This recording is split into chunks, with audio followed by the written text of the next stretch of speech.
The question often comes up whether it is easier to simply plead no contest or even guilty to OVI charges. When you are charged with an OVI during your first court hearing called an arraignment, you will be asked to enter a plea. This decision that you have to make is a critical one. The short answer is the right thing to do is enter a not guilty plea. Anything else is simply a bad decision. You have rights that protect you, and pleading no contest or not guilty does little more than give away all of those rights. A not guilty plea, however, will allow you to challenge the charge or at least meet with the prosecutor and try to resolve the charge. Let's look at the difference between a no contest plea and a guilty plea. As far as your criminal charges, there simply is no difference. Both will result in a conviction, both put you at the mercy of the court with respect to what penalty you will get, and both will remain on your record. The difference between a no contest plea and a guilty plea only comes into play with respect to other court proceedings. For example, if you were involved in an auto accident and were sued, the other party could not use your no contest plea as an admission of fault. So, while a no contest plea is better than a guilty plea, the two are essentially the same as far as your criminal OVI case goes.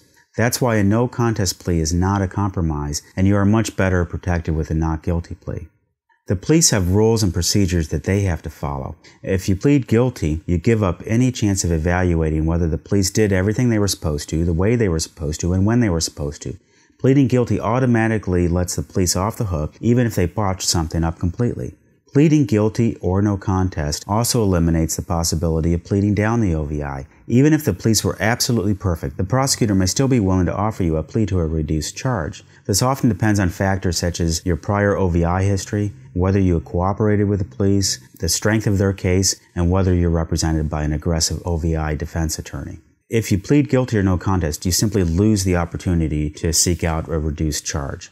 There are also a range of penalties for an OVI. For example, jail time for a first offense ranges from 3 days to 6 months. If you go to the arraignment and plead guilty or no contest, you will have no idea at that time what the judge will sentence you to. You will have lost the opportunity to meet with the prosecutor and perhaps get a sense, if not an agreement, as to what the penalty will be. Always plead not guilty, even if you are making the terrible mistake of trying to represent yourself. A not guilty plea will allow the court to schedule a pretrial, which is a meeting with the prosecutor.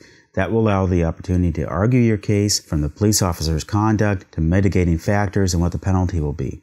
If you have an experienced OVI attorney representing you, it is highly likely that you will end up much better than you would have with a blind guilty or no contest plea.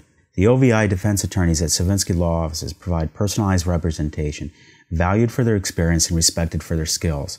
If you have found yourself in the unfortunate position of being faced with an OVI charge, re-empower yourself by contacting Sandusky law offices for a free telephone consultation at 800-641-1970.